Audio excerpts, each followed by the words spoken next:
It was 3:15 p.m. in Los Angeles. The sky was perfect blue, and the scent from the Pacific faintly carried itself through the warm air. I left work early that day and headed straight home.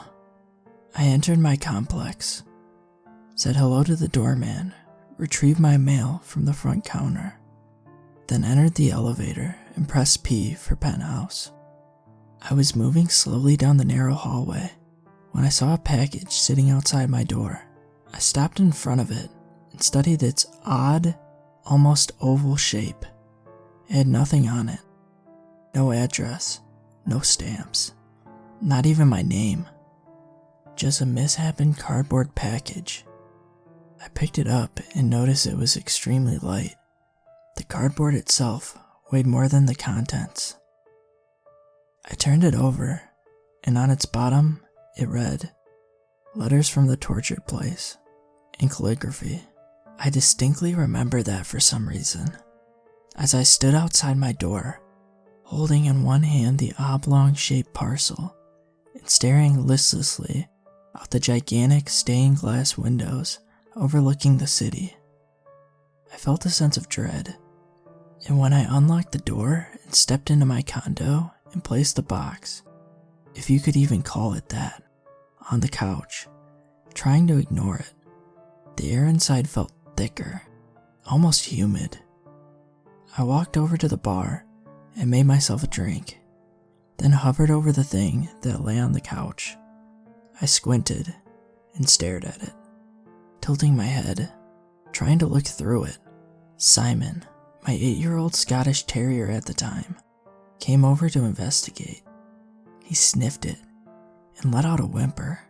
His eyes went back and he looked terrified all of a sudden. "It's alright, bud. Probably not even the right address," I told him. But I was really telling myself that. It was October when I received the package, and figured it was probably a Halloween prank. That was a comforting thought for a moment, until I remembered you needed permission from management to enter the complex, and the entire perimeter was gated, with cameras everywhere. And all of my mail, including boxes, were always left at the front desk. I grabbed a knife and grabbed the package, sitting down on my couch, and then again staring out the window. The city warmed me, and I thought maybe I was overreacting. Someone obviously just slipped it into the elevator unseen and decided to mess with me. Probably a friend of mine, I figured. Probably someone who lived in the same building. I cut the package open and pulled out 3 pieces of paper, stapled together. The prank started to lose its charm when I read the first piece of paper. John Houston cheated on his wife and beat his children. Now John Houston eats worms and maggots for breakfast, lunch, and dinner. I knew John Houston. He worked in Silicon Valley before moving to Los Angeles after his wife divorced him. He died in a car accident a couple miles from LAX on his way to catch a flight to Las Vegas. The letter continued. John Houston's eyes were 20/20. Now John Houston has no eyes, or ears, or tongue. I was numb. I had no idea who would write something like this. As far as I knew, John Houston had no real enemies, and hundreds of people showed up to his funeral. He weeps and cries through his missing eyes, and his ears are nowhere to be found, the letter concluded. I looked at the other 2 pieces of paper, stapled to the John Houston letter. "Keep me," they both said. I just set the paper down. I didn't put them anywhere specific at first. I just placed them neatly on the couch and stood up, once again overlooking the city. But this time the city didn't warm me. It couldn't. Even if it was a prank, the letter was disturbing, and the keep me papers were unsettling. I called my friend James, an acquaintance and former coworker of John Houston's. He answered, and we made small talk back and forth for a minute, but he could tell something was up. "Are you alright?" he asked me. Yeah. I fumbled around, looking for the right words. I didn't know how to ask this. I knew how bad the question was going to sound. "John Houston." There was a pause. "What about him? What do you know about him?" James was silent. He knew this wasn't really the question I had for him. So I finally said it. "Did he abuse his wife? Or kids or anything?" My breathing was labored as I made this incredibly personal and out of the blue inquiry. "I wouldn't know, man," James said, and his voice trailed in a way that let me know he wasn't comfortable with the direction of the conversation. I tried to drop it. I didn't tell James about the box. He was cold the rest of the conversation, and eventually I made up an excuse to get off the phone. I grabbed the papers and placed them in my nightstand, and even though I'm not entirely religious, I put an old Bible in the drawer with them. I drank a lot the rest of the afternoon until 6:05 p.m. and eventually calmed myself enough to the point of humor. I was confident that I was being ridiculous and that someone I knew was responsible for this extremely crude joke. I took a shower, and just as I stepped out, I heard my phone ringing from my master bedroom. I stumbled to the closet, grabbed a towel and wrapped it around my still wet body, and proceeded to the bedroom. "Unknown," the phone's caller ID read. I picked it up and held it to my ear, still drunk. "Yeah," I slurred.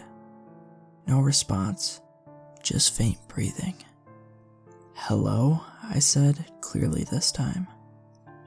I heard nothing for about 10 seconds, and then the phone clicked and made a hissing sound, and I could hear voices and muddled screaming, and whatever was happening on the other end of the phone sounded horrific, and the only words I could make out were "maggots" and then "suffer," and the voice that shouted these words was grotesque and distorted, and I screamed into my phone, "Who is this?"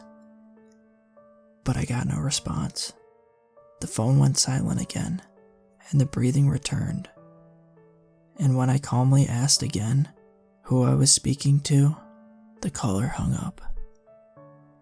A few seconds later, I received a text message. "Check your P.O. box," it said. I tried to text back, but my message failed to send. I had a pit in my stomach and considered many things. Mainly I considered calling the police and telling them what was going on. However, morbid curiosity had boiled over, and I decided I had to check the P.O. box. I threw on some clothes quickly, and soon I was in the elevator and then in the lobby. I kept my head down and acknowledged nobody. I blew off the doorman when he greeted me, walked outside, jumped in my car, took a deep breath, and headed for the P.O. box. When I arrived at the post office station, the woman at the desk led me to my box. She told me she was glad to see me, and that over the last few days, I had received an unusual amount of mail. I was shocked at how much was in the box. It was nearly full. My stomach dropped. I left without even telling anyone or saying thank you. I assumed the woman saw me leaving, but she said nothing. I hurried home with the mail. I counted 45 letters, all in black envelopes. All of them had red calligraphy on them that read LFTTP. I got back to my penthouse and again made myself a drink before opening any of the letters. Eventually, I found the nerve to open one. I cut it open and held my breath as I read it. "Keep me," was all it said. I opened 17 more letters that all read, "Keep me," and I was mildly relieved until I opened one very similar to John Huston's letter. This time though, the letter was stained with blood. It smelled like vinegar. The letter simply stated, "Olivia Helm is in pieces, but she will never know peace again." I felt sick. The letter went on. "Olivia Helm screams for mercy, but we don't listen. Olivia Helm's blood has been replaced with piss." That was it. I had hoped that was all the letter said, but then I realized it was signed this time, at the bottom, in small lettering. It was signed simply, Black Shook. I looked through the rest of the letters, and they all read, "Keep me," except for the last one, number 45, which read, "Check the drawer you put the John Huston letter in." At that point, I knew this was real. This was no prank. Nobody I knew was in on this. It was simply a matter of terror, and I was receiving letters and phone calls from, at best, a very dangerous group of people who were stalking me, and at worst, some sort of evil, inhuman thing. I went to the drawer that contained the John Huston letter and pulled it out, along with the 2 other letters that read "Keep me." The John Huston letter was the same, except now, it too smelled of vinegar. I also noticed that the Bible I had placed in the drawer with it was nowhere to be found. I looked at the 2 "Keep me" letters, one of which still read "Keep me," but the other one had changed in the most nefarious way possible. It had a name on it now. My name. Lewis Hardy sits among the spiders. He used to ask for real food. Now he accepts his maggot sandwiches because he has been trained to accept what he is given. I vomited on the floor of my bedroom before I could continue reading the letter. Lewis Hardy's flesh melts and regrows every minute. He is in constant pain and his suffering will go on through eternity. The next line almost made me pass out. Lewis Hardy is next. Signed again, Black Shook. I didn't know what to do. I only knew I didn't want these letters in my condo anymore. I drove out to the woods that night and burned every letter I had received from Black Shook. I heard animals growling and coyotes howling as I watched the letters burn into nothing but ash. I saw shadows out of the corner of my eye and then disappear when I turned to face them. The next day, I changed my phone number and canceled my P.O. box. For the next month, everything was as normal as it could have been.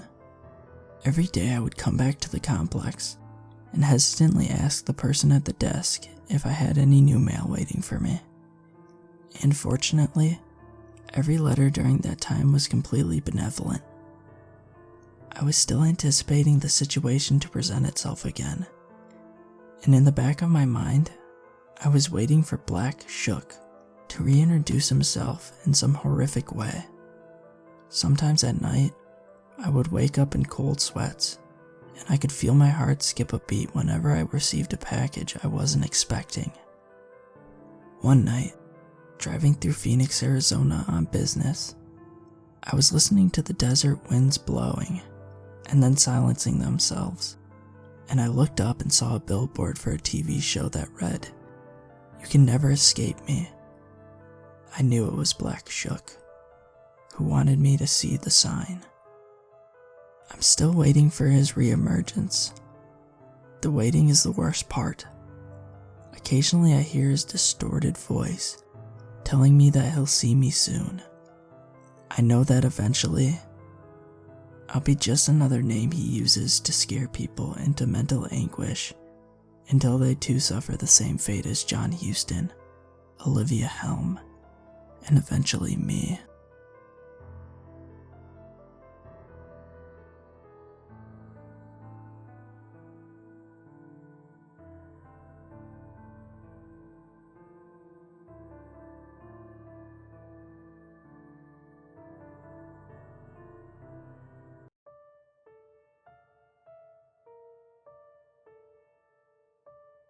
He was beating me to death. I had already begged him to stop. He wasn't having it. I tried reasoning with him, saying that there was no way to cover this up, and that it would get worse if he killed me. He still didn't listen. I told him that what he was doing would not change what had happened. He didn't seem to care. He continued punching and kicking me, becoming more aggressive the more I spoke. I decided to stop talking eventually, mostly because the pain was becoming too much to think through. You might find it strange that I was able to try reasoning with him while I was half dead and bleeding from my skull. I am good under pressure. You bastard, he said again, this time raising a toilet plunger over his head. I tried to roll away, but he still caught me on the cheek. I think I lost consciousness for a moment, because the next thing I knew, he was shoving my face against the wall, and all I could see of him was his long, black hair and brown eyes, pressed so close to me that I could feel his ragged breaths. "Screw you," he said. "I hope you die." "I don't know about that," I said. Speaking was hard, now that he had knocked out some of my teeth. "You picked the wrong person to mess with." "Yeah," he spat. "I'm sure I did." I could not get another word in before he slapped my face against the plaster, and I lost consciousness. We were having lunch at our favorite diner. Mark was paying. I'd ordered a salad, him a massive steak sandwich. He was already halfway done before I had mixed my salad dressing and croutons. "You're hungry," I remarked. He shrugged. That was always how he was. He ate fast. He was an energetic guy, which had its benefits, but it also made him a little uncontrollable. Sometimes he could get too excited, like when he squeezed me so tight once he gave me cramps. "How's your sister?" I asked. "Oh, her? She's fine. Working on the same case, I think." His sister was a private investigator. Last I had heard, she was looking into a missing kid. You know how those things go. After 24 hours, the kid's probably dead. The parents, however, didn't care if they found the body or not. They just wanted finality. I suppose I can respect that. "Does she have any leads?" I asked. Mark brushed his long, black hair from his eyes. "I don't know. She doesn't share those kinds of things with me. I think she was going to visit someone tomorrow, in that apartment complex off of Hill Street." I didn't react to this information. I only nodded and continued the conversation, asking about his mother. She was fighting cancer, and his father, he had left them years before for a younger woman. Considering what life had handed him, he was a pretty amazing guy. "Emily," he said after we had finished, "I have to ask a favor of you." I gave him a sly smile. "You know I'd do anything. Can you look into this for me?" He slid a piece of paper across the table. It had a name and a phone number on it. I pretended not to recognize either. My sister thinks this guy is a suspect. She doesn't have access to his records. But you would, right? "I can't make any promises," I told him, "but I can try." Mark looked relieved. "That's all I can ask. If only he had known."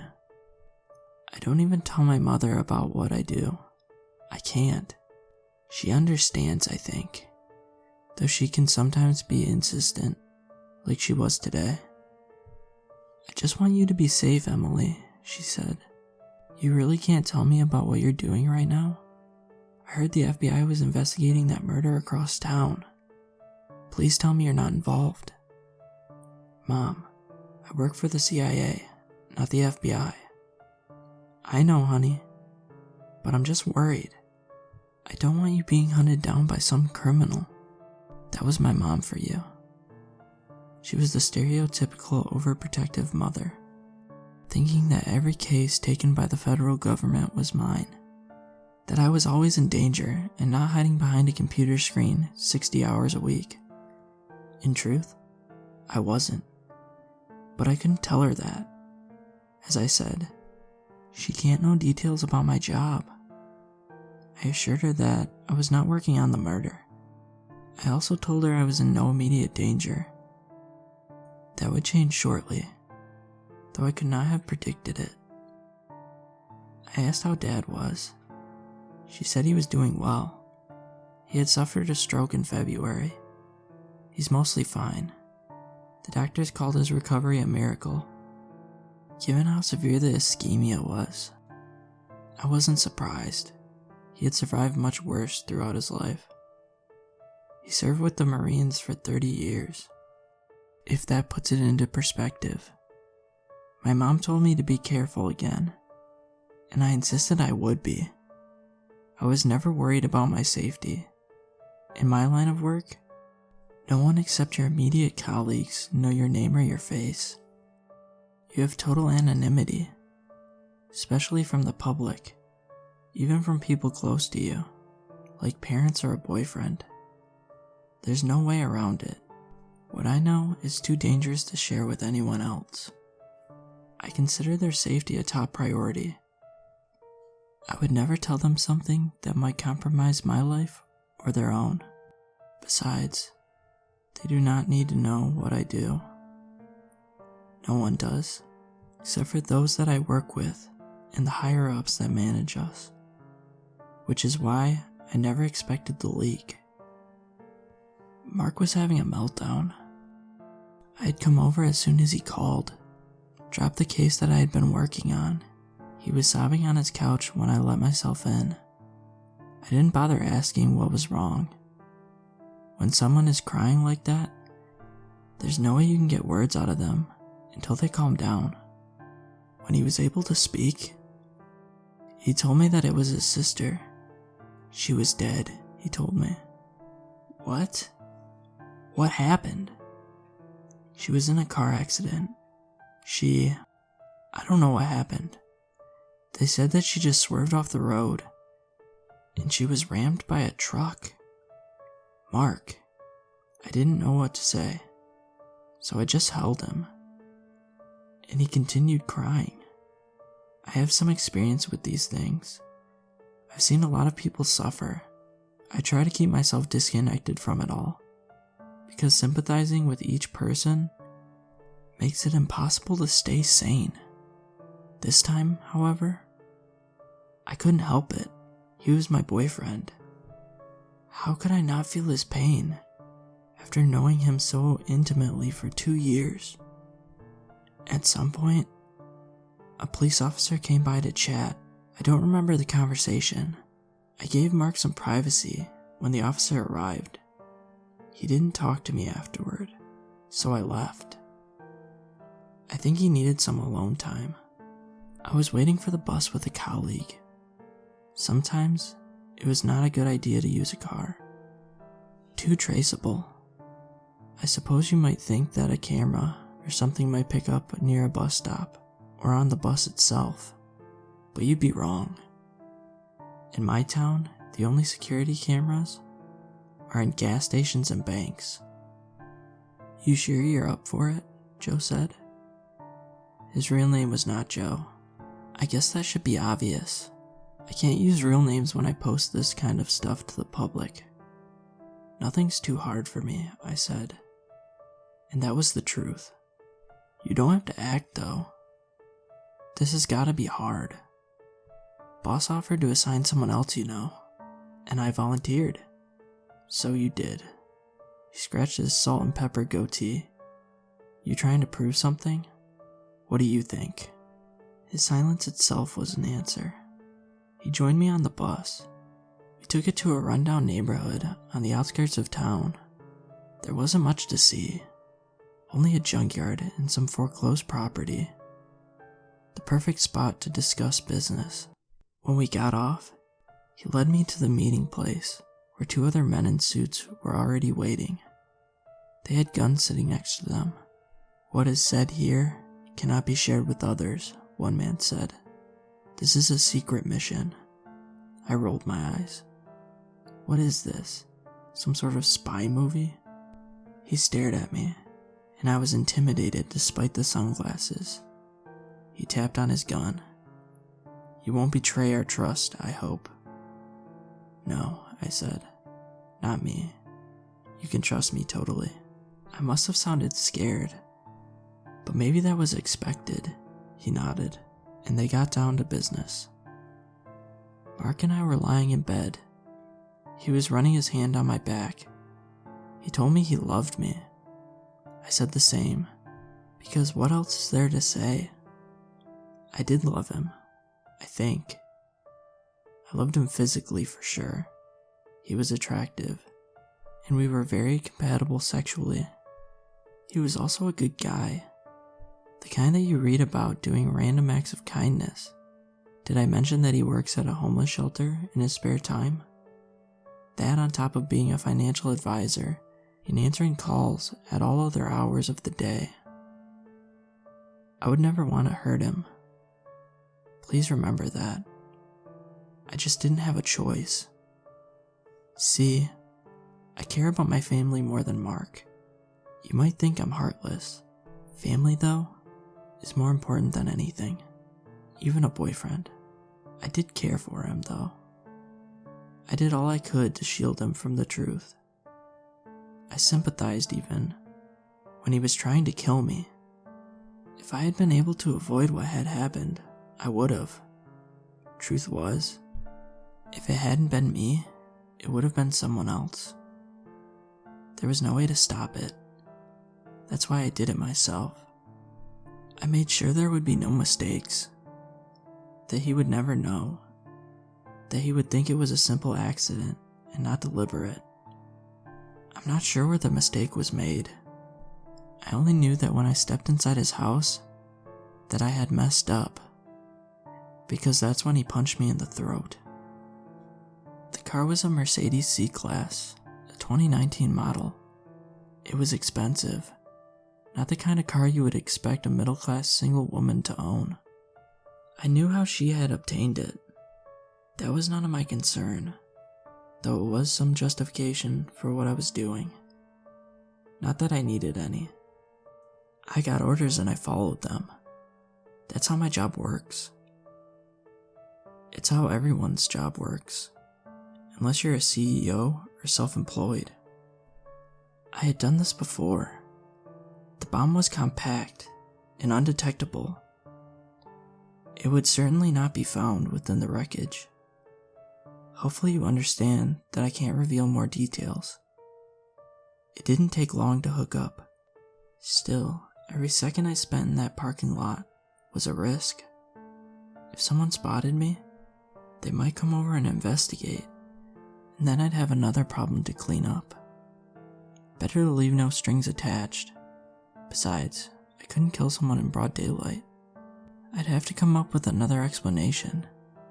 Maybe say that my engine had died, and I was trying to jump it, which would open myself up to discovery.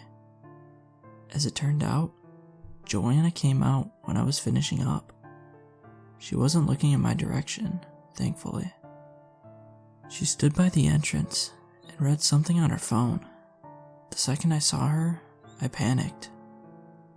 I rushed through my work as quickly as I could and sprinted away from the Mercedes, hiding behind a black van.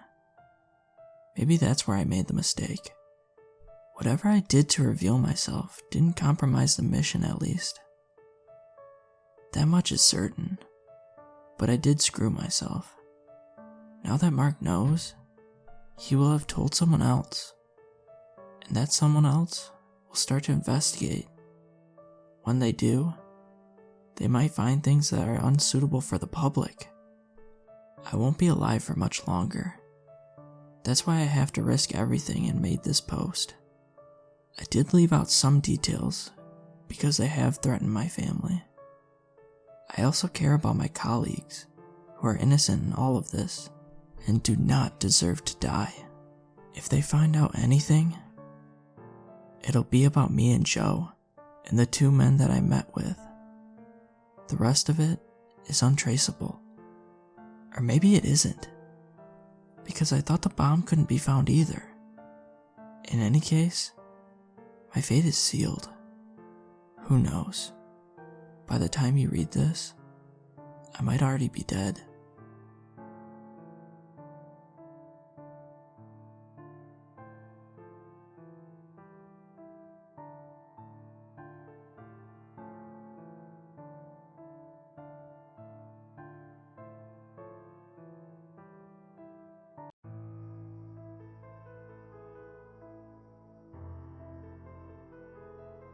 I remember that I was at work, typing up some useless spreadsheet, when I got the phone call. It felt like my whole world was crashing around me.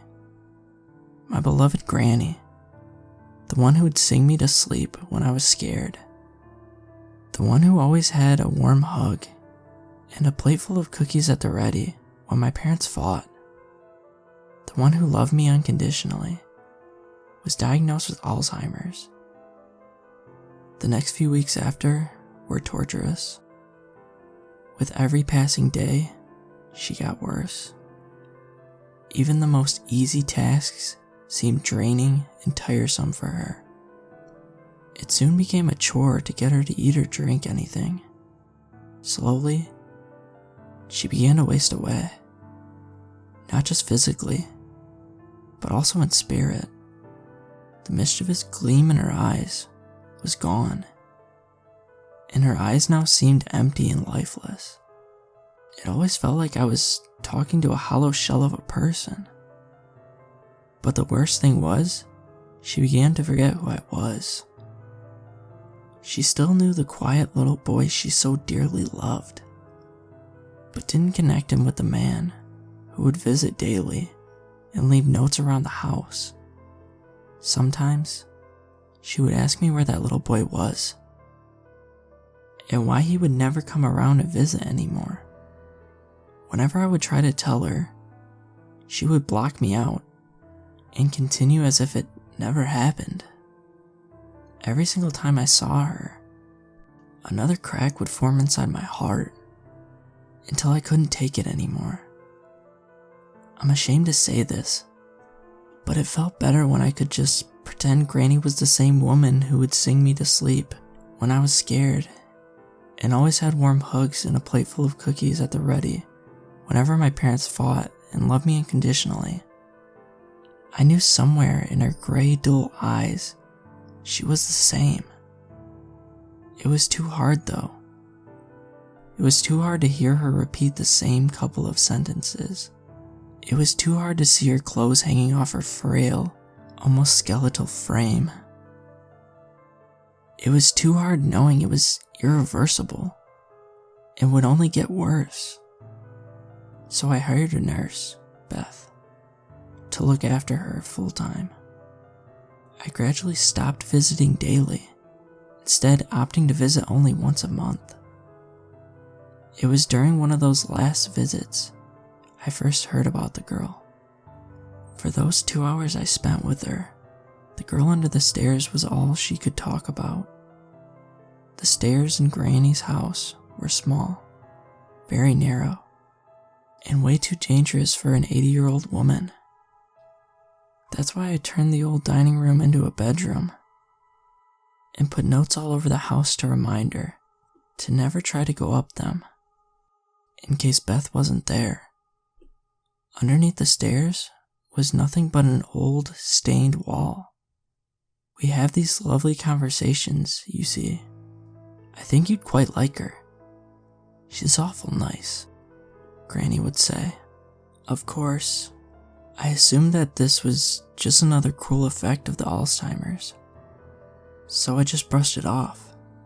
Yet, I couldn't shake off the creepy sense of dread. I kept trying to steer the conversation away from the girl, yet every attempt was squashed. The few visits after that all revolved around the girl and their chats. I can't remember a lot of what Granny said in the final visit, but I do remember she said this. The girl says she needs to get out. I have to let her out. I left very quickly that day. I woke up that night to the sound of my phone ringing. As soon as I answered the call, I could hear Beth's panicked voice rambling through the speakers. "There's been an accident. An accident." She paused, taking a gulp of air. "An accident involving Yvonne. She... I found her clawing at the wall. There was blood everywhere." She sobbed. Once she'd calmed herself down, she tried again. She'd found a knife and... Beth trailed off, unable to even begin to describe the horrible things she found.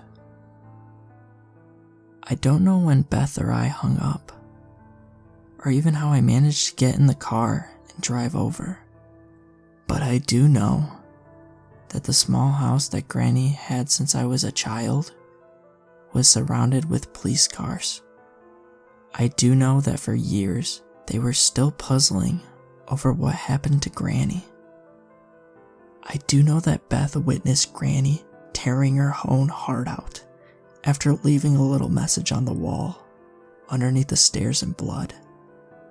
I do know that message said, "I'm coming for you next." I do know that that message was meant for me. And I do know that I should never have killed little Mary Sue and stashed her under the stairs.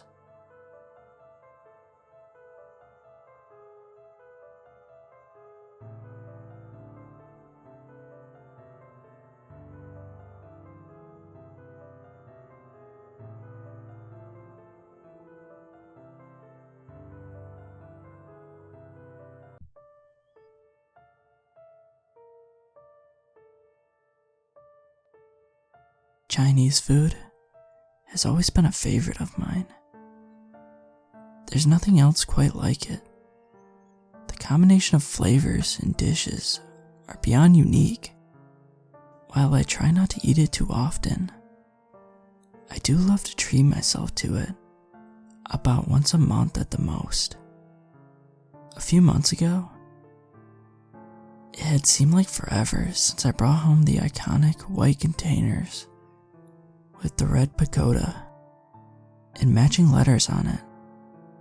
And since I had a particularly long week at work, that meant Chinese takeout was on the menu for dinner. So as soon as 5 p.m. came, I was out the door and walking towards my car. Once inside, I placed a call to the Roaring Dragon, my favorite place for Chinese takeout. I placed my standard order of General Tso chicken, vegetable fried rice, and a few spring rolls. I arrived at the restaurant right on time and hustled inside. The place looked the same as always. The huge fish tank near the front, lanterns hanging from the ceiling, golden cat statues located in various places, and red banners with Chinese calligraphy hung from the walls. "Hi, order for pickup. The name is Archer." The waitress took all of 5 seconds to walk to the back and return with my order. "Here you are, Mr. Archer. Anything else I can get for you?" "No, that'll be all." $23.95. I gave her $29 and told her to keep the change before I headed home. The smell of the food immediately took over my car, and by the time I arrived at my home, I was starving. I wasted no time in ripping through the brown paper bag and taking out the white paper cartons, which were warm in my hands. Once I had filled a plate, I walked to the living room and turned on my TV before I chowed down. It was all delicious, as always. The dragon's egg rolls are some of the best I've ever had. Always perfectly fried and crunchy.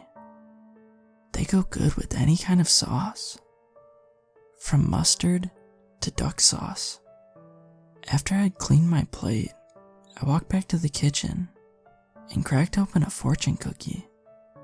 I don't usually care for the cookies themselves. I much preferred almond cookies with chocolate frosting. But the fortunes are mildly amusing. Opening the tiny strip of paper, I read what was written in small blue letters. She who has wronged you will reap what she sowed. Looking at it, I was mildly surprised. That was a bit different than the usual philosophical quote about knowledge or wealth or happiness. Well, whatever. The rest of my egg rolls weren't going to eat themselves, so I went back to the living room and finished my dinner. When I was done, I packed everything away and put it in the fridge. That's another great thing about Chinese food. It always heats up amazingly well, fried rice in particular. The next day, I got up late since it was Saturday and tossed some eggs on the stove to scramble for breakfast. After washing it down with some orange juice, I grabbed my phone to see what was going on. Earlier this morning, a friend of mine had sent me a news article. 2 dead in late-night car accident. The local headline blared before I scrolled down further. At approximately 2:30 a.m., an accident took place at the intersection of Hilliard Drive and Oak Avenue. A 2018 Ford Escape was flipped over and 2 of the 3 passengers died on impact. The driver on the car side, Brooke Carlton, was unconscious at the scene and was determined to have been driving while intoxicated. The 2 other passengers, Zach Thompson and Eric Hollings, were pronounced dead at the scene. Miss Carlton is being arraigned on Monday in connection with the 2 deaths. I sat there in silence for a moment. Brooke really did it this time. It wasn't bad enough she got caught drunk driving. Her drunk driving killed the 2 guys she was with. I had no idea who Hollings was, but Zach Thompson? Oh, I could never forget him, or his obnoxious sneering face. Well, joke's on you, buddy. You may have been the guy my ex-girlfriend cheated on me with, but now you're nothing but a statistic and a sob story to be told in court. But then I remembered the fortune cookie from last night. That had to just be a coincidence. Brooke winding up this way was a surprise to no one who knew her and had a brain. Without thinking, I found myself walking to the kitchen, the smell of my breakfast still in the air. I grabbed the other fortune cookie that came with my meal and ripped open the plastic before I broke open the cookie and unfurled the small scrap of paper. An alarm is a handy thing to have in one's house, but an alarm is only as good as the person who turns it on. That one made me chuckle. I had recently gotten a home security system on account of a rise in local burglaries, but since it was new to me, I kept forgetting to turn it on. I tossed the cookie into the garbage and hopped into the shower so I could officially begin my Saturday. I did the usual errands before I met some friends for dinner at a bistro before going to the movies. But before I left, I made sure to set my alarm before locking up. When I came home a few hours later, I was shocked to find a squad car in front of my house, lights flashing. "Can I help you?" I asked the officer as soon as I parked in my driveway. "Hi, we were responding to an alarm that was activated at this residence about 15 minutes ago. When we arrived, we saw someone dressed in a sweatsuit running down the street.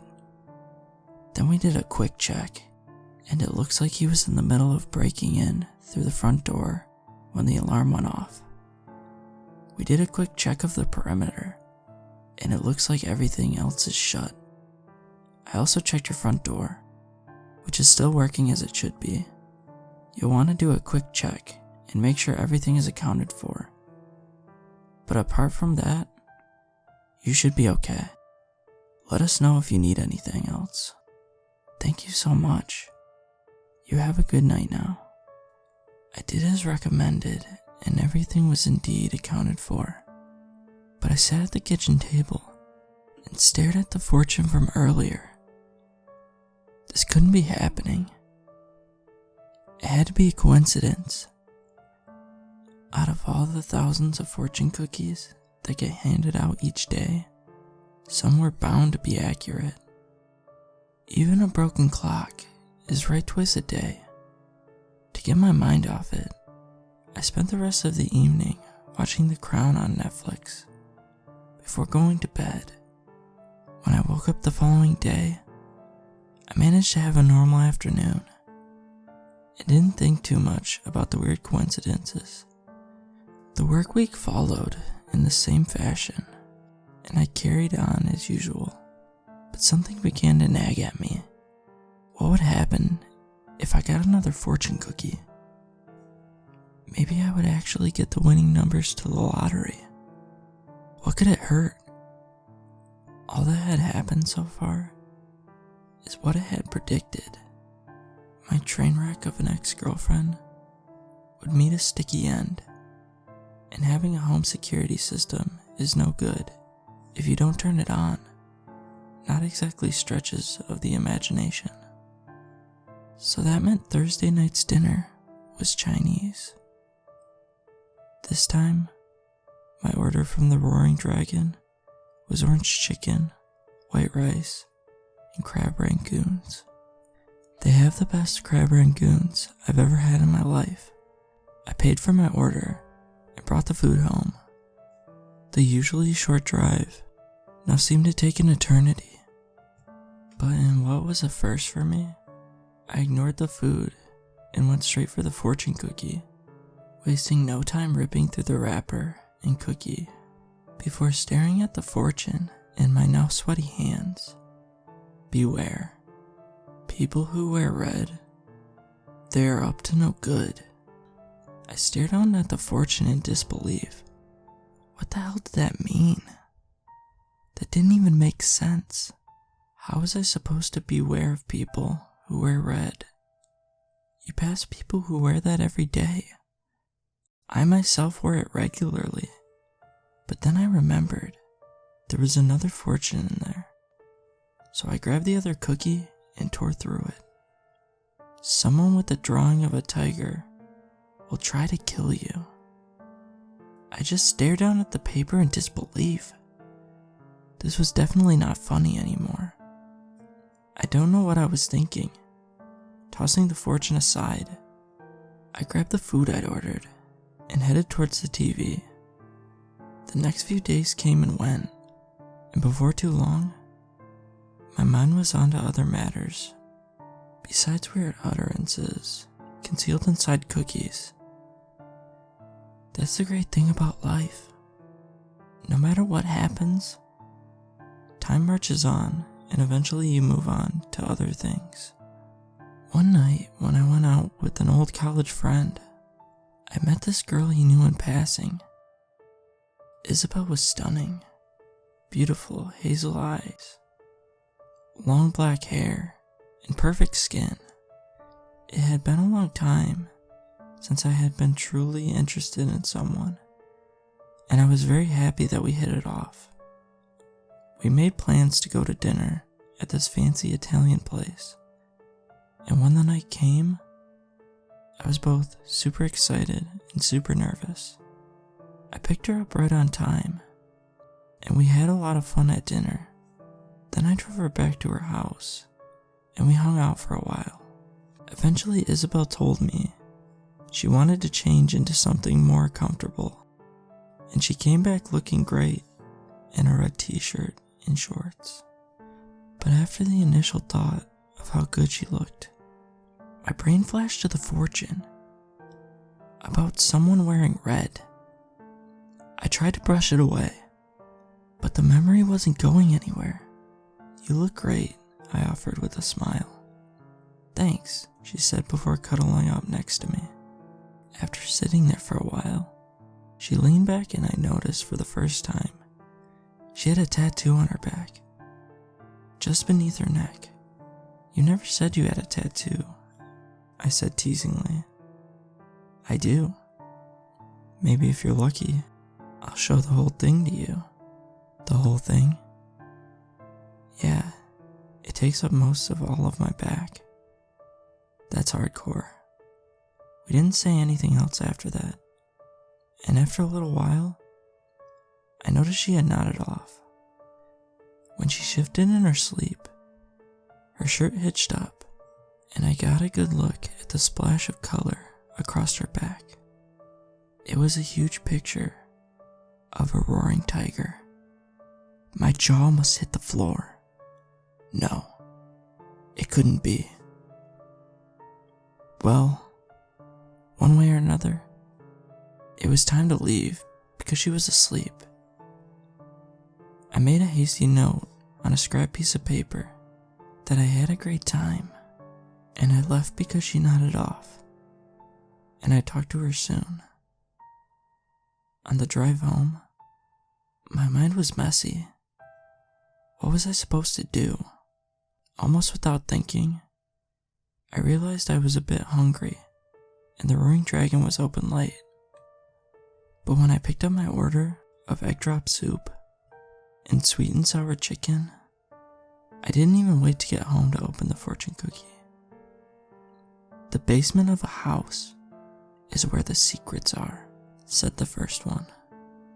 Gripping it in my hand while sitting in the restaurant parking lot, I nervously opened the other one, terrified of what I may find. "You have all the tools you need to make things happen," was all it said. That was oddly reassuring. Okay, so what did that mean? There were secrets in Isabel's basement?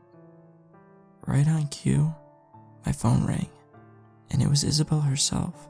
"Hey, sleepyhead," I answered. "Hey, you. I got your note. I'm sorry you left." "Me too. But I couldn't take your snoring." "Lies. I don't snore. But maybe next time if I fall asleep, you can join me?" "That'd be fun. I look forward to it." So we made plans to hang out the following weekend. I looked to it with a mixture of nerves and anticipation. But eventually it was here, and I arrived at Isabel's house on time. But this time, I looked up at the white ranch house with dread. What secrets were inside? But before I could ponder further, Isabel answered cheeringly and greeted me with a kiss on the lips. A very nice one. "Hey, handsome, come on in," she added. "I'm so sorry I had to do this, but I need to run an errand real quick. Do you mind just waiting here while I go take care of it? You can watch TV while I'm out." This was music to my ears. "I guess I can manage," I said, doing my best nonchalant face. "Gonna be a while?" "Not too long, I hope. Should be half an hour tops. I think I can stand that long without you. Barely." "Aw, well don't miss me too bad. Behave yourself while I'm gone." She shot over her shoulder while heading out the door.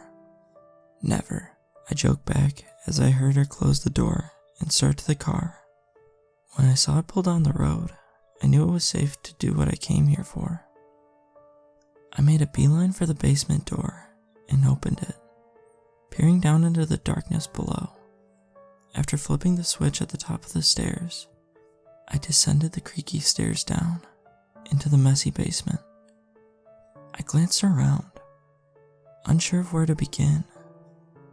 Like most basements, there were boxes knickknacks, and trinkets everywhere, ignoring my heart thudding in my chest and the fear clawing at me. I took a deep breath and tried to focus. I switched on one of the bulbs dangling from the ceiling and got another look at the room. Then I saw it, an expensive painting of a sunset sitting face up on a box. I knew that painting. It belonged to my neighbor Jocelyn and had been stolen from her house not too long ago during one of the break-ins that caused me to get my alarm system. Casting another look around, I saw something else I recognized.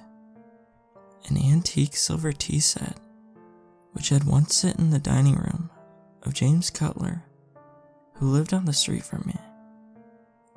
Without another look around, I called the police and explained the situation.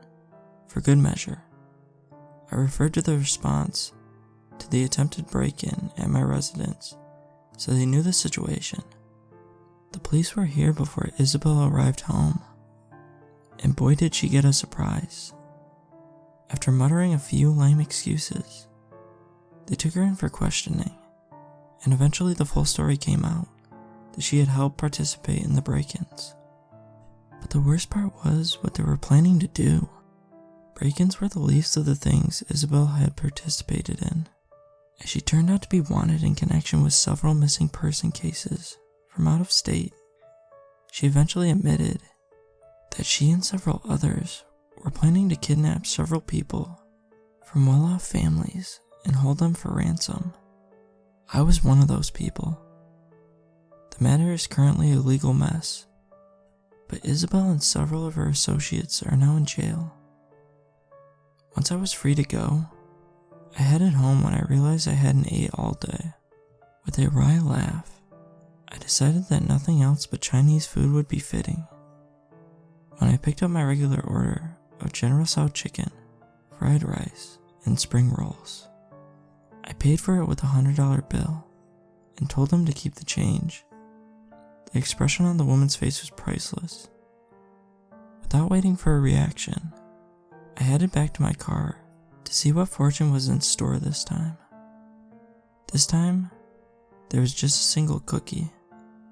Laughter is both the best medicine and the happiest companion. Well played, fortune cookie. Well played indeed.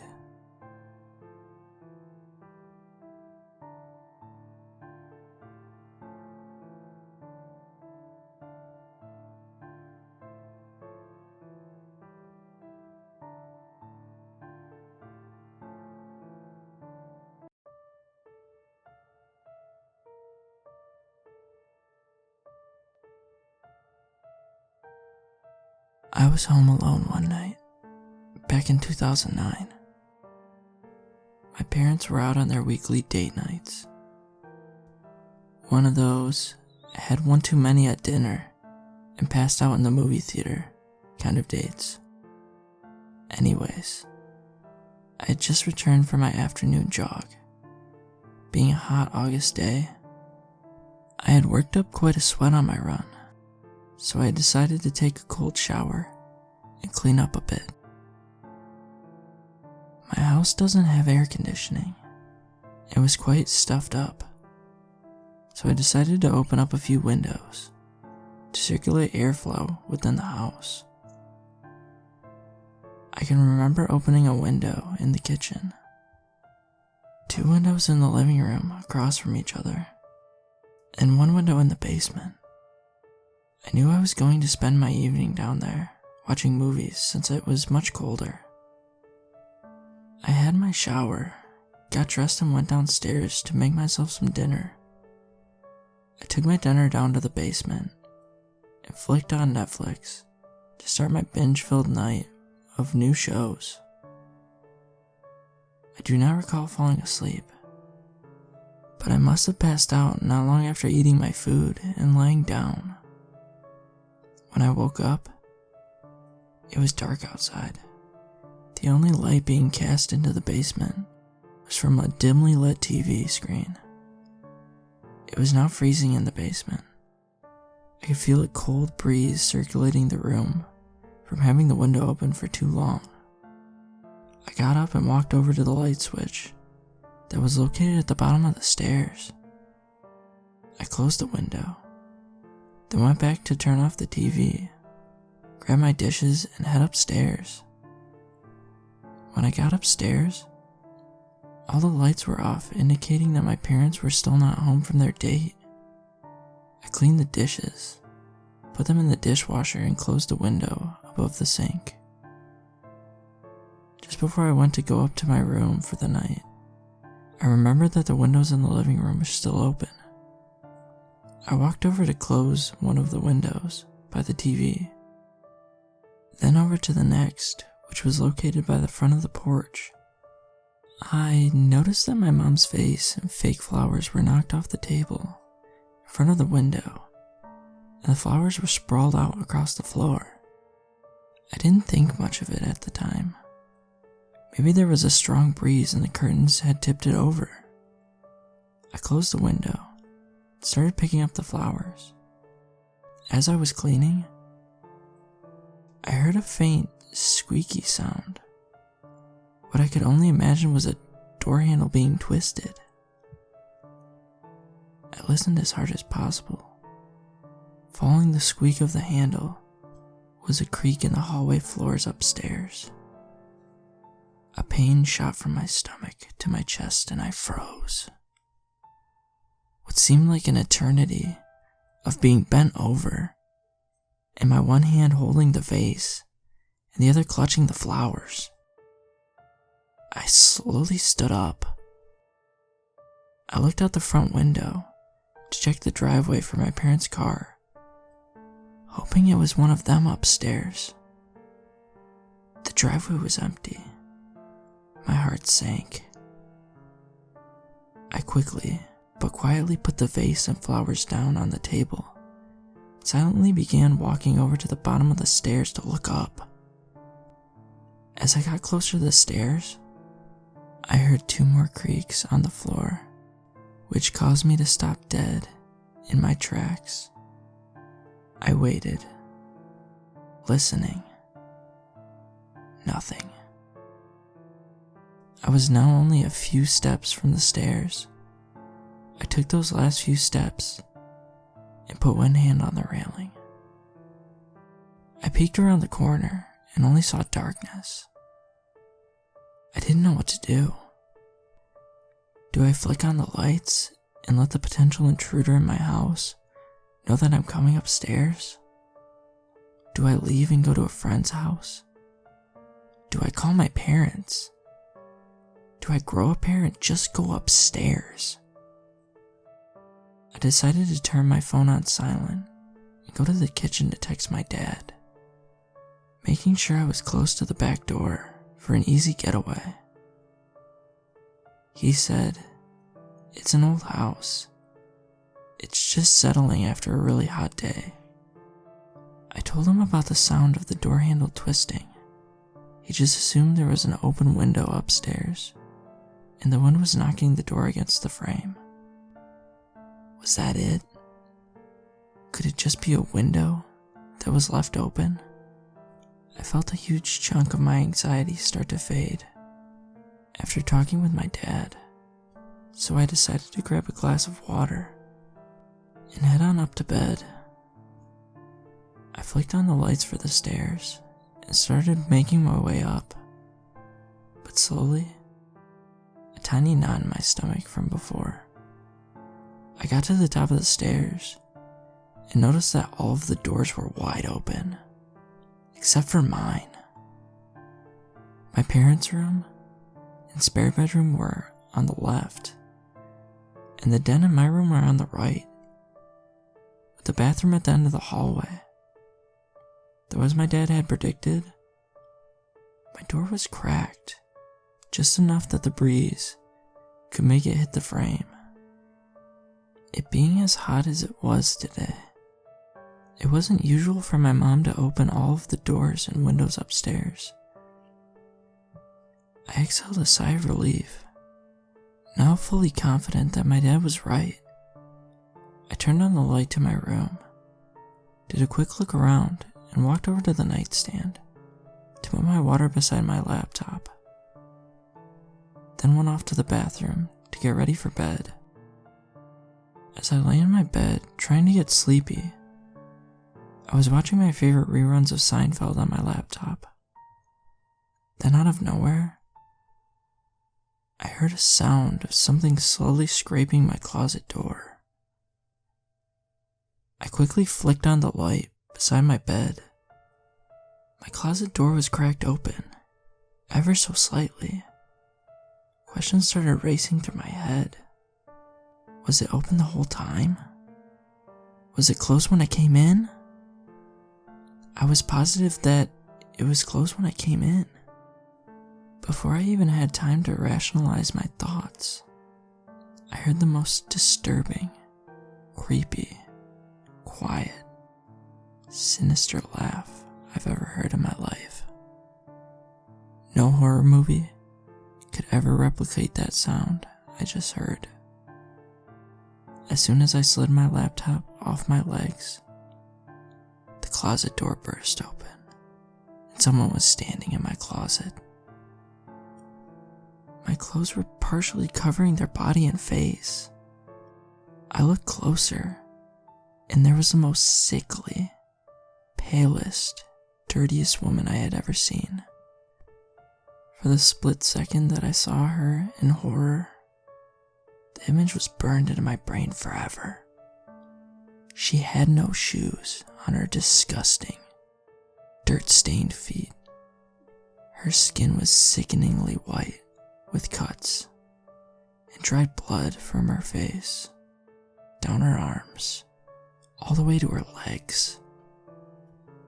She was wearing what I assume used to be a white nightgown, was now a discolored mess of dirt, blood, and who knows what else. Her gray, blue-veined, sunken-in face closely resembled a decaying skeleton. The rest of her face was hidden by my clothes. She asked in a quiet, grumbling, raspy voice, "Have you seen my baby?" That was enough for me to grab my phone and run. As soon as I was in the hallway, out of my bedroom door, I heard her shriek, "Give me back my baby," and clothes hangers thrashing around behind me. I ran as fast as I could to the upstairs bathroom and locked the door. It was only a second later that I heard a huge crash against the door, along with the woman screaming in a devilish tone, demanding I return her baby to her. I called 911, and the operator assured me the police would be there as fast as they could. I jammed my feet against the door and held my back against the sink, trying my hardest to make sure the door stayed closed. The woman would not let up though. Her shrieks turned into low, demon-like grunts.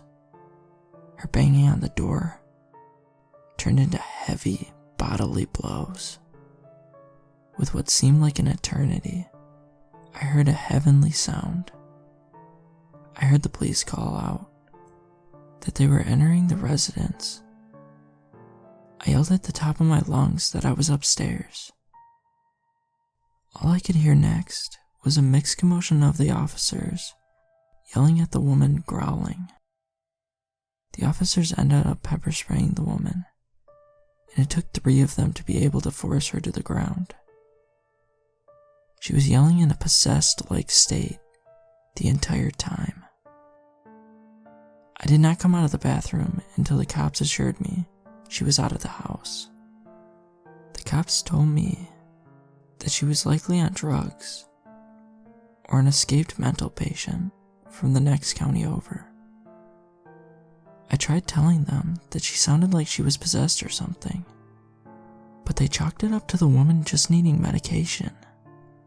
My parents arrived home shortly after I gave my statement to the police. We moved out of that house a month later. That was one night I was home alone that sadly I'll never forget.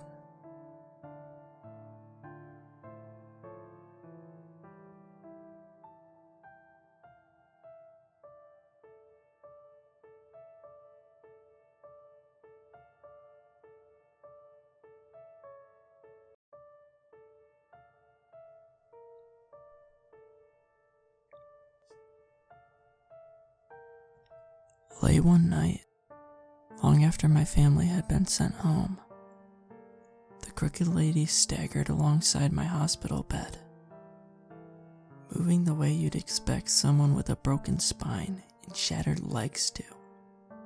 I could hear her slow, labored inhales and taste the stench of her breath. She tapped my forehead with a cold finger, pulled my eyelids back, then placed what felt like leeches all over my face. Later, I discovered they weren't normal leeches. They were capped with 3 narrow slits for eyes and a mouth, like a human face, at the end of a slimy black strip. As they latched onto me, I felt a strange chilling sensation and terror like I'd never known before. All I could do is lie helplessly and pray for it to end. The crooked lady pulled the leeches off and swallowed them whole. Then she disappeared, leaving me gasping for lungfuls of air. At first, I thought it was a nightmare, but she came back the next night, and the next. Sometimes she spoke while she worked, shushing me when I gasped, or saying things like, "almost done," when my body spasmed. Her voice had a hard, raspy texture to it. This continued until one night, after collecting the leeches, she looked into my eyes again. She nodded, stepped back, then whispered, "One more session should do it." This time, the chilling sensation remained after she had gone. When I woke up, bars of sunlight were cast through the blinds. It was a beautiful day outside, but I still felt cold, numb. I pushed the emergency call button on the side of my bed. A minute passed, then several. I mashed the button again and again. Nothing happened. I rolled out of bed and fell to the floor. It felt like my legs hadn't been used in years. Resting on a chair in the corner was a baseball bat and a card from my daughter. It read, "Get well soon, Daddy. I left you my lucky bat to help you get better faster." My daughter had called it her lucky bat since she hit 2 game-winning home runs with it, back to back. Since I was too busy with work, I'd missed both. All I could think about was seeing my family again. I stumbled to the hall and tried calling for help, but my mouth was so dry, I could barely manage a whisper. I made my way to the nurse's station and collapsed in front of 2 doctors. They continued with their conversation like I wasn't even there. It sounded like they were speaking underwater. At first, I thought I was dreaming or having a crazy hallucination. But as the dizziness passed and I became more aware of my surroundings, the patients complaining, the sterile smell, it felt too real. It couldn't be a dream. But something was wrong. The ward and everything in it looked like it had been taken from an old, discolored photo, enshrouded in mist. I shook the doctors and pushed nurses with what little strength I still had. They all ignored me. Solid objects barely moved when I tried picking them up or knocking them aside. It was like being trapped behind an invisible barrier, unable to manipulate the world. I'd become a ghost. As naive as it sounds, I believed my family would be able to see me. and that if I could just make it home, everything would be okay. It was like stumbling through fog. Every so often, I collided with an echo of the world and used it to guide my way. When I finally arrived, I called my wife's name. She spun around and smiled. For a moment, I thought she'd seen me. But then my daughter walked past and hugged her mom. I slumped back against the wall, watching them sit down to eat, completely oblivious to my presence. For hours, I tried making them notice me. I held my daughter in my arms and felt the warmth of her breath against my cheek. A flicker of recognition flashed across her face. "It's me," I cried. "I'm here, I love you." Her lips trembled. My wife asked what was wrong. I was thinking about Daddy. I broke down and sobbed. I couldn't resign myself to this. There had to be a way back. I didn't understand what was going on, but I knew the crooked lady was responsible.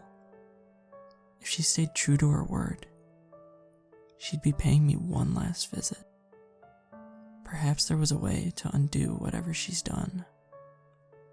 It wasn't a great plan, but it was all I had.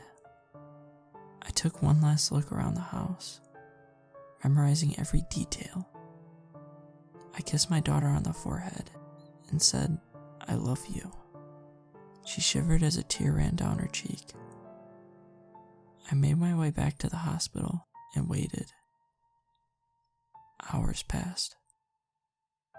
From the quiet of the hall, I heard the unsteady steps. My throat tightened as they drew closer. I peeked behind the door just in time to see the crooked lady burst forward, knocking me clean across the room. "You weren't supposed to wake up," she groaned. I lay on my back, winded. She reached out to grab me, but I caught her withered wrist with both my hands. With the devil's strength, she thrust it towards my neck and touched her fingertips to my throat. Darkness crept to the edge of my vision. I pushed my feet against her chest and kicked with all my strength. She collided with the bedside monitor and fell to the ground. When she stood, I got my first proper look at her and wrenched. Her torso was misaligned from her legs and her jaw from the rest of her head. She charged, arms outstretched and elbows facing the wrong way, revealing more bends and twists than any human should ever have. She grabbed my throat and pinned me against the wall. My toes barely scraped the floor. The leeches slithered down her arm and onto my face. One lingered on her hand for a moment and stared. The horrible sensation returned, more intense than ever before. An indescribable pain. I drove my thumb into the crooked lady's eyes, but my hand started fading away. She smiled at my panicked reaction. In a last desperate effort, I tried to pry her hands off my throat and touch something slimy. It was a leech. I pulled it off my neck and squeezed as hard as I could. It made a disgusting squelch. The crooked lady wheezed and groaned. It hurt her. I grabbed another one. She pulled me back and slammed me against the wall. Hard. There was a moment of blinding pain as my vision blurred. Then a trickle of blood ran down my forehead. I kept hold of the leech and pinched it between my finger and thumb. Squelch. Her grip loosened. She shrieked in pain, and I was free. I snatched more leeches off my face and crushed them. The crooked lady staggered and whirled around, roaring curses. She flailed her arms out, knocking both me and the ventilators clean across the room. The ventilators collided with the chair in the corner and knocked it over. My daughter's bat fell onto my lap. I could touch it. I wiped blood from my eyes and scrambled to my feet as the crooked lady twisted her head right around to face me. I swung the bat straight into her nose. She hissed and spat. She lurched forward, but was too slow. I swung in a downward arc and smashed the crown of her head. I followed her around the room, landing more blows. She made a sound like a cat coughing up a fur ball, then vomited a torrent of sticky black bile. It spewed from her mouth like a fountain. Trapped in it was more leeches. They tried crawling towards me, but were stuck in the black substance, a few threads of which were still hanging out of the crooked lady's mouth. I stomped one. She groaned. I stomped again and again. She withered and contorted, worse than before. Steam rose from her body, and she wailed like a banshee. Now I returned to normal, and she was the one fading away. There was one leech left, but nauseous from my injury, I fell onto my back and dropped the bat.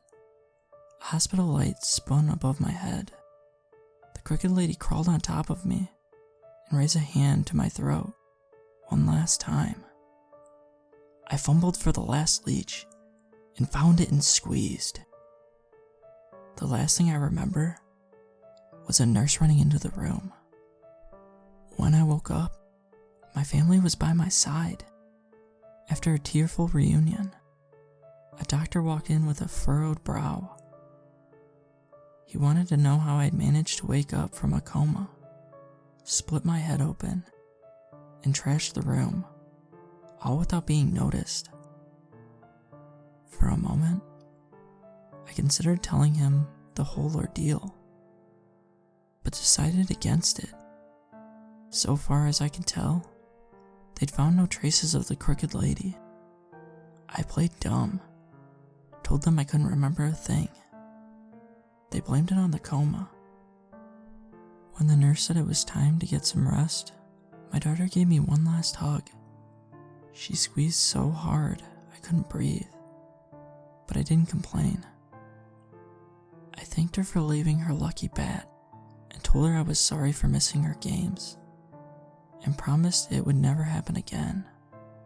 As she walked away, I shouted, "I love you." I can't even begin to describe the joy I felt when she turned around, looked me in the eye, and replied, "I love you too, Daddy."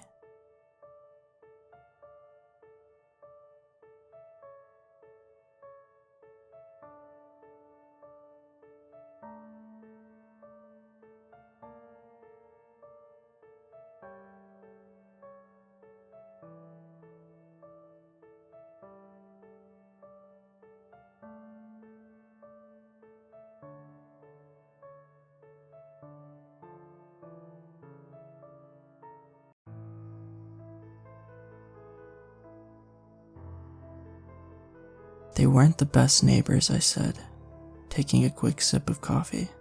But to wish them dead? Jesus, no. They didn't deserve that. The detective, the guy with the notepad, nodded, an understanding look in his eyes. What were they like? Aggressive? Withdrawn? Friendly? The dad was rather shy, but he did send me a hello whenever we crossed paths. Kids were a bit more, not really friendly, but definitely nosy and enjoyed trespassing. They were like little peeping toms, alright? Now the mom, oh man, she was crazy. After a brief silence and the second detective clearing his throat, I continued, Even though the kids were caught both by the neighbors and cameras, the mom would explode, yelling and crying that we were picking on the kids. She enabled them like there was no tomorrow. I took another sip. The Treierweilers weren't that popular, huh? The second guy asked. No, sir, I said. But I don't think they would make anyone that mad to resort to murder. I leaned forward, eyes wide. I'm sorry if I can't find you any suspects. It's quite alright, the first detective responded, jotting down what he said. He glanced up. Even though he wore a mask, I could see the grin on his face. We're not asking you to go out and arrest the murderer. After taking a moment to chuckle, he sobered up and asked, Can you tell us what you remember about the day the Treierweilers allegedly moved out? I nodded. Oh, definitely. I'd spend time in my living room. Through the windows, you can see the inside of their house and their front yard.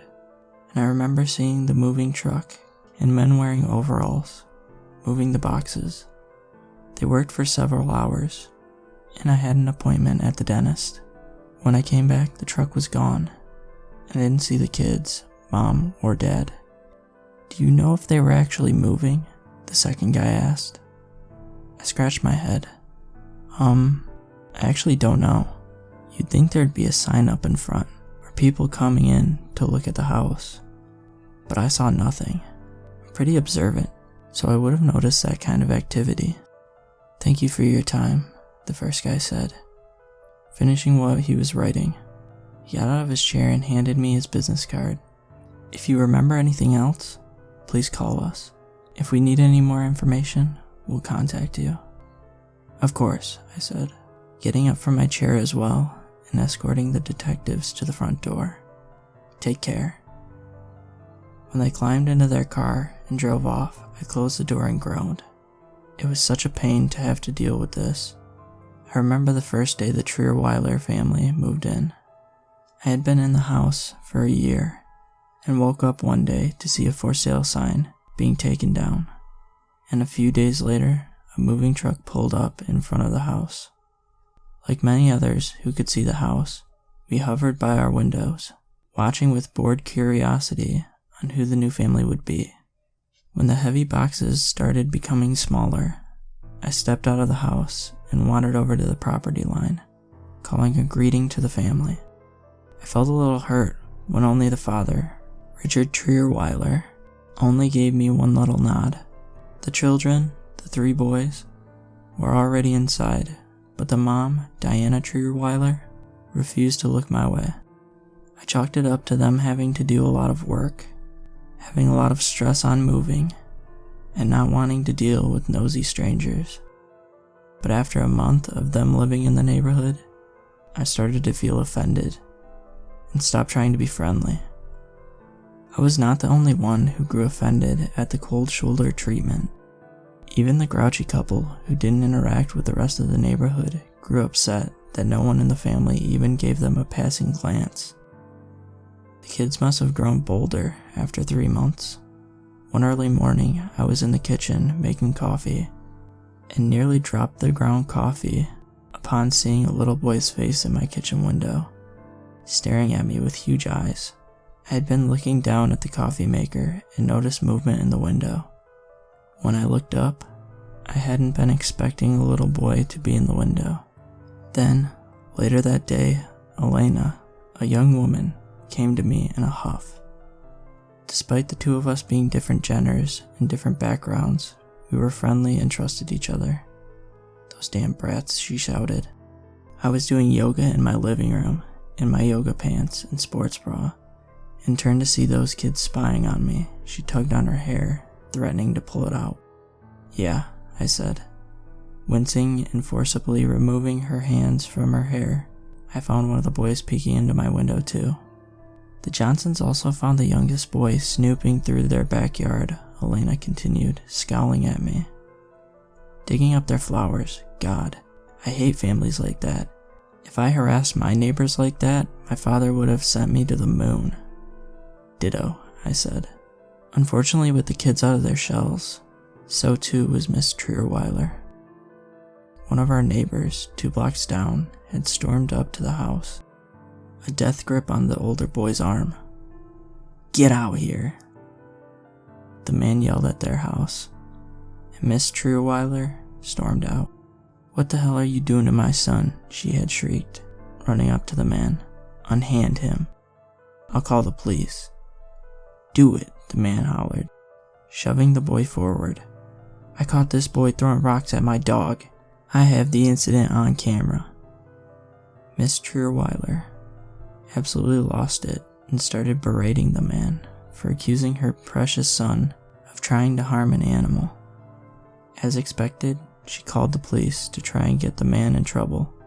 However, that only resulted in the cops taking the man's side. After all, he did have the footage to prove his accusation. One could argue that one incident started a deep rift between the neighborhood and the Trueweiler house. Although many folks here don't get along, we all agree on one thing: we don't like people who hurt animals. In the present day, I stood in my backyard, watering my garden.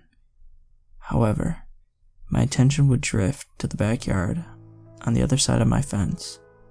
Police tape roped off the back porch. I remember what happened that day the bodies were discovered.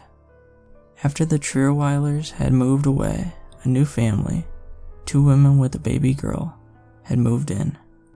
They were sweet and nice, much more tolerable than the Trueweilers. Courtney had decided to redo the porch and started tearing it up. I was sleeping in, but woke up to the sound of her screaming. With a mad scramble, I ran down my steps and ran to the backyard. I caught sight of Courtney fleeing into the house rather stupidly. I jumped the fence and moved towards where the torn up porch was. Peering down, I gasped at what I saw. 5 bodies, from largest to smallest, were wrapped up in black tarp. I could faintly smell the scent of decay. The police had been called immediately. I could already tell the police and detectives were starting to become annoyed that there seemed to be no leads on the suspects. Through the grapevine, I heard they interviewed the guy whose dog got attacked by the older son, but he was in the clear since he had been out of town when the family, well, I wouldn't say disappeared, since no one really knows when they perished, but regardless, he was in the clear. The whole neighborhood resumed their normalcy, but I could see the way they tensely walked past the house next door, not because they were guilty and didn't want to draw attention, but because, well, who wouldn't feel uneasy walking past a murder house? A few weeks passed since I had been interviewed by the detectives. They did call me several times, asking me questions they came up with, but I provided no other answer to their questions. After all, as I explained to them on the 5th call, after I realized the family wasn't very friendly, I stopped paying attention to what they were doing. I was in my front yard stretching. The summer heat had died down, and I wanted to enjoy the outside world without feeling like I was going to melt. "Hey," a male voice called, and I turned my head to find Thomas Waller, standing on his side of the yard. Despite being 25 and working at the police station, he still lived with his parents. "Get over here, I want to talk." I rolled my eyes and walked across the grass. "Hey dude," I greeted. "Hey man," he greeted back. Glancing around, he lowered his voice. "Rumor is the detectives are planning on shelving the case. It's gonna be a cold case." He gave me a dirty look as I opened my mouth. Yeah. Like the show. Now shut up. I plan on spreading the word to the others in the neighborhood. Isn't it? I don't know, I hesitated, trying to summon up the knowledge I had on the inner workings of detective work. Too soon to be making it a cold case? Thomas shrugged his shoulders. "I don't know, man. I just take the calls." "You sure are helpful," I said. "Don't make me punch you." A neighborhood meeting had been called. We all met at Gertrude's house. Old, sharp, and authoritative. Gertrude was around 60, or so the rumor says. We can't agree on her age. I don't know much about her, other than her family had built the neighborhood. Her family had history of being in power, of ruling the neighbors with an iron fist, kind of like modern monarchy. I've heard whispers, she announced once we settled down on our chairs. We held meetings in her spacious basement, that the case has been shelved due to the lack of leads. She paced around the room. As you know, she paused dramatically and looked at us. The police had been snooping around the neighborhood, and nosy detectives sticking their nose into our business. I'm proud that you all gave away nothing.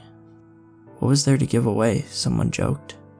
Hearing some chuckles, Gertrude rolled her eyes, as did her older son Hunter. He took her spot on the floor. The neighborhood relies on harmony and peace.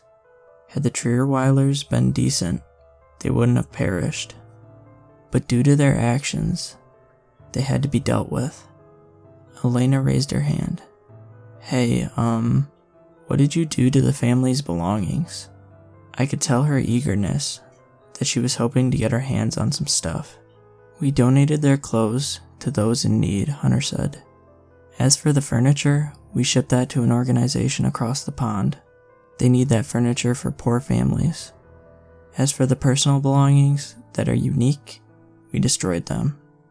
Remind me to never make you mad, I said. I feel like I'm in the mafia. Maybe we are in the mafia, the woman next to me laughed. Mafia, no more booze to sell, so now they haunt neighborhoods. Once more, Hunter rolled his eyes. Alright, folks. Remember to keep the neighborhood in harmony, and we won't have any problems. Take care getting home safely. I waited for everyone to leave the basement, before making my way over to Gertrude and Hunter. So, I said, lowering my voice, who actually killed them? Curiosity was eating away at me. Thomas had whispered to me that mysteriously their hearts had stopped beating. That was their only cause of death. And no drugs had been discovered in their system, and no visible injuries that could reveal what happened. Gertrude and Hunter exchanged cold smiles that made my skin crawl. You don't want to know, she said.